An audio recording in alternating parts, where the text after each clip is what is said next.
Hello friends, welcome back to उजिस kitchen. मु आज आपण मान सहित कॉर्न कैप्सिकम रो रेसिपी शेयर करुची।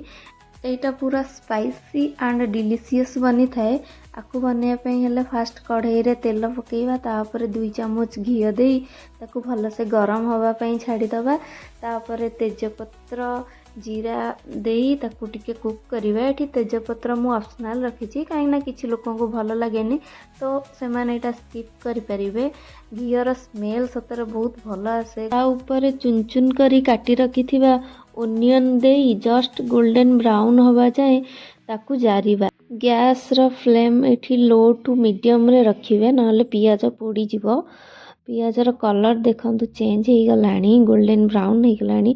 ता ऊपर ginger garlic and green chilli रो पेस्ट देई ताकू 5 मिनिट कुक करिबा। आपण माने तो कॉर्न कैप्सिकम खाई थिबे, बट मो भलिया एमिति थरे बनै की खातु, निश्चिंत भावे अधिक भल लागिबो। रोटी और परोटा सह याकू खाइले सतर बहुत डिलीशियस लागि थाए। आ किछि साइड आइटम आपन को दरकार ही पड़िबनी। मसला कुक हबार 5 मिनिट हो गलानी। एबे मु लंका गुंड, हलदी गुंड, गरम मसला, धनिया पाउडर, स्वाद अनुसार लुण सह टमाटो पेस्ट आउ काजू कॉर्डर पेस्ट देई ताकू टिके भल से गोळेई नबा। मु एठी 8 रु 10 टी काजू को गरम पानी रे 10 मिनिट भेदेई दही सहित गोटे भल पेस्ट बनैची।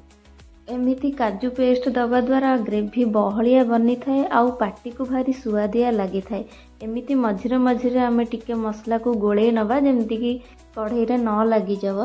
मसला रो कलर सह टेक्सचर भी चेंज हो गलानी, ता सब भल स्मेल भी दउची। एठी मु कंचा मक्का नेची, आपण चाहिले सीजा मक्का भी नहीं पारिबे, बट मु प्रिफर करची कंचा मक्का नवाटा ही बेटर हबो काहेकि ना टेस्ट टा पूरा एनहांसिंग करिवो। तापरे मु एठी गोटे ग्लास पानी नेची। मक्का सिजिबा पई 5 टू 7 मिनिट कवर करी नबा। ए जो प्रिपरेशन बहुत डिलीशियस बनी थाए। मो हस्बैंड को ये रेसिपी बहुत भल लगे। एबे मु कैप्सिकम पके 2 मिनिट ताकू कुक करिवि। कैप्सिकम हे गला परे कस्तूरी मेथी, गरम मसला आउ लास्ट को कोरिएंडर लीफ दे सर्व करिवा। जदि आपण मानंकु मो रेसिपी भल लागियो लाइक शेयर एंड कमेंट करिवे। आउ हाँ, जदि आपण नुआ हेइथिबे ताले मो चैनल को सब्सक्राइब करिया पे जमा भी भूलिबेनी। आपण माने घरे एमती बनै की ट्राई करले कि नहीं मते कमेंट रे जणैबे। तब तक bye, take care and thanks for watching. Bye bye.